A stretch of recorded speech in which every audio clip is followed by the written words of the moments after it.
Hello, greetings, my Arsenal Future Rights. How you doing, Arsenal Future Rights fans of the channel, and above all, fans of this wonderful club of ours that has has been underachieving for so long.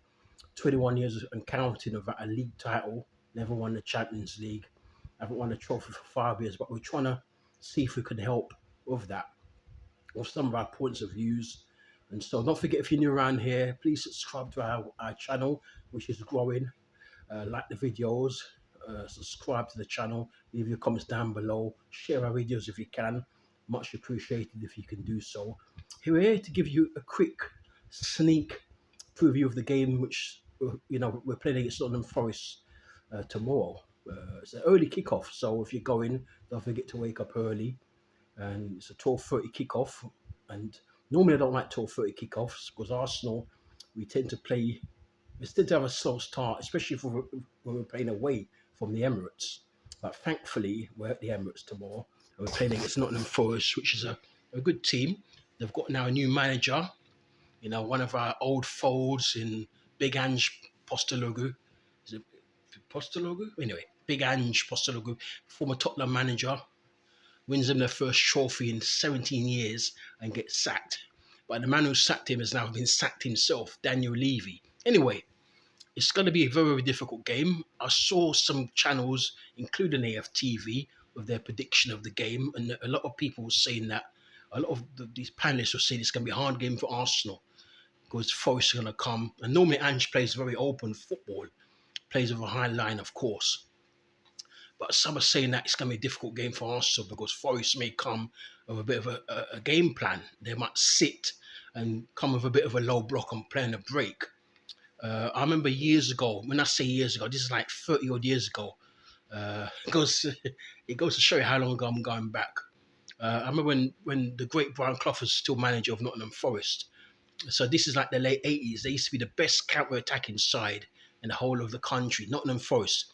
Yeah, they were the best counter-attacking side because what they used to do in those days, they used to go away from home, sit deep, and then hit you in the break with people like, I know you probably don't know, some of you might not remember these names, but your parents and grandparents would remember these names, and uncles and so on. People like Franz Carr was a winger in those days, very, very quick for Nottingham Forest. Gary Crosby, Nigel Jemison, obviously Nigel Clough, and those guys. Nigel Clough was Brian Clough's son. He's now in management now. Yeah, and they used to play so good. They used to sit deep and they hit teams on the counter attack of those sort of those players on the break, and they used to score some goals. You can go back on YouTube and look at Nottingham Forest, some of the Nottingham Forest's games in the late 80s, and they were so good on the break. And I think that might be something similar to what they might be doing against Arsenal tomorrow in this day and age, 2025, forward somewhat, 30 odd years tomorrow. So we have to watch out for that. Now it should be good for us because now we've got the likes of Eze who we bought to help with us with that because, over the certainly last season, we drew too many games and we threw a lot of points because we didn't have any body. We didn't really have a door locker in our team to, unlock the door and to break down low blocks. And we've not had that. We've not had that type of player in our ranks for a long time, for a very long time. So now we've got Eze, and Odegaard should have been that man, but he hasn't been playing well for a couple of seasons now, and we all know that he's off form. Even his captaincy has been called into question by one of our legends, one of our icons in Tony Adams. So I'm hoping that Eze can take the initiative when we play against Forest tomorrow. I'm expecting. I myself. I was going to go into this in a bit, but I'll let you know now. My prediction, I'm actually going to go for 4-2 Arsenal victory. I'm hearing news that Saliba might be fit.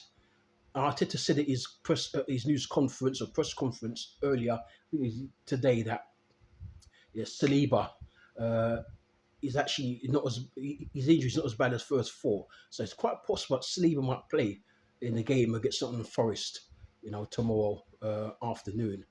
But if he doesn't make it, Mascara played well up at Anfield a couple of weeks ago, and I wouldn't mind seeing Mascara alongside Gabriel. I think we're really, really set because if we suffer an injury to William Saliba, and we can bring Mascara into the fold. I don't think we'll miss too much because he looks a solid young player. And I even heard that Madrid were linked with him. I didn't know that. And I was joking to a friend of my friends saying, imagine if Barca or Real Madrid come for him. But hopefully not. But yeah, but he's solid. From what I've seen of him, he looks very, very good so far. Hopefully he can continue. And he's still young, so he's got a lot of, space to grow. And so that means that when sometimes we can rest Saliba and we don't have to play him too much into the ground. And so I'm also looking forward to seeing this guy's name, Incapacity. His name's a bit of a tongue twister, but I suppose that as time goes on and we get more familiar with him and the pronunciation of his name, we'll be able to pronounce his name with a lot more ease. But Inca Pique, he played for Ecuador against Argentina last week. Messi wasn't playing and he played really, really well. And I think Ecuador, along with Argentina, have more or less qualified for the World Cup next year. And so he played really well. A lot of our players played well. Madueke played well as well for England. So did Declan Rice in their fashion of Serbia. I heard that Martinelli played well for Brazil as well in their qualifying game. So did Gabriel. Obviously, Marino hit a hat-trick for Spain against Turkey last week in a 6-0 win. So a lot of our players who played in that national duty have played quite well. Even Martin Odegaard, who captained Norway to an 11-1 win. I can't remember who it was against now, but they won 11-1. And we're trying to remember who it was against. And I saw the highlights of the game, and Ireland hit 5 goals. Erling Ireland hit 5 goals. And Martin Odegaard set one up and he scored one himself. He's now cut his ear. So hopefully this is a new Martin Odegaard was seeing, a new, fired up and a new on form Martin Odegaard with his haircut, and it might mean that he means business now. Let's hope so, because I do like him. But the last couple of seasons he's been off form. To be fair to him, last season he was carrying an injury, and I think we rushed him back too soon, and that's one of the criticisms I have of Mikel Arteta. Sometimes you rush his players back too soon. You've got to let players heal properly, because all you're doing is forcing the issue a bit and making the injury even worse. And so that player now becomes, instead of missing, I don't know, for example, 4 or 5 games, he now misses, I don't know, a dozen games or 20 games and so on. So let players heal properly and don't rush them back. But now we've got a big enough squad. So sometimes when we have injuries to our key players, we can bring in our second string. And now our second string players are looking very, very good. Our second team is almost as good as the first team. So there's no need to do that foolishness anymore where you're rushing players back because we've got nobody else to replace them. Now we've got two good squads of players. So hopefully we'll use that to our advantage. So I'm going 4-2 Arsenal. I'm hoping that we don't pick up any silly bookings, any needless red cards. It won't be easy because Forest are a decent side, and now they've got that new manager bounce on the Ange. So I'm hoping that we can. And I said 4-2. I don't know who will score the goals. I think Gokwas will score one. I was gonna go for him to score brace, but I think he'll score one. And I've got a funny feeling Eze will score his first goal. But other than that, I don't know who will score. I wouldn't be surprised if one of our defenders scores. Maybe someone like Calafiore might chip in with a goal. Maybe even a Gabriel from a Declan Rice set piece or a Declan Rice corner or something along them lines. But I think they're 4-2 Arsenal. I think we'll concede 2 goals because I remember last season, and even the season before to a lesser extent, we were conceding goals at home. We were winning, but occasionally we would concede an odd goal. I've got a feeling that might happen again this time, but I think we'll be safe, we'll be comfortable. We'll go full, I think we'll probably go something like 3-0 up, then Forest will pull one back. They will score again, 4-1, and then maybe at the last minute, they'll score a sloppy goal. Because we do have a tendency of conceding sloppy goals, and I don't know if we're over that, but I've got a feeling it might happen today or tomorrow now. So let's see. I'm going 4-2 Arsenal. Hopefully we keep a clean sheet, but I'm going 4-2. And we're going to keep winning, and hopefully we've got Man City coming up very soon. We've got Newcastle coming up very soon away. So we've got Forest today, Forest tomorrow, sorry. And we've got Man City, I think it's next week. And then we've got Newcastle. I can't remember who was first, if it's Newcastle or is it Man City. Also, we've got a European game in the midweek as well. I think it's against Athletic Bilbao, who we beat in the Emirates Cup back in the summer. So watch out for that. We'll be doing a preview for that match. So look out for that one. we'll probably be doing a preview because I can't remember what day we're playing. It's either going to be Tuesday or Wednesday. But we'll look. I'll have a look and see, and then we'll be doing a preview for that match as always, and then a review after the match. And we're going to try and bring a new feature to the channel where we're going to start doing reaction videos after certain games, not after every game, but only after big games. So when we're playing against the likes of United, Tottenham, Liverpool, Chelsea, Man City, etc., etc., and some of the European games where I think what we think are big games, key games, we'll do a reaction video after, a quick reaction video afterwards.